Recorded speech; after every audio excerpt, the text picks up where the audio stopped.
নামাজের মধ্যে যে কাজগুলো করলে আল্লাহ নারাজ হন। ভাই বোনেরা, অনেকেই নামাজ পড়ি, কিন্তু এমন কিছু ভুল করি যেগুলোর কারণে আল্লাহ আমাদের উপর নারাজ হন।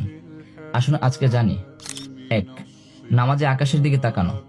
রাসূল সাল্লাল্লাহু আলাইহি সাল্লাম বলেছেন, কিছু মানুষ নামাজে আকাশের দিকে তাকানো বন্ধ না করলে তাদের দৃষ্টি কেড়ে নেওয়া হবে।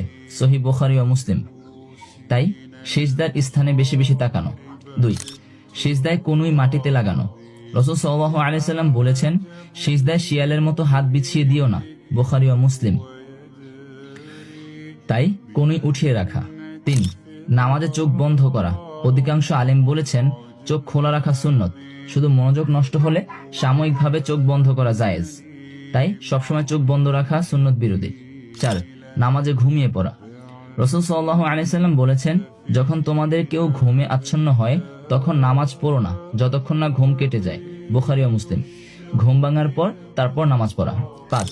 নামাজে মনোযোগ না দেওয়া।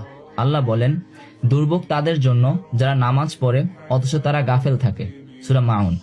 নামাজ শুধু পড়া নয়, মনোযোগও দিতে হবে। 6.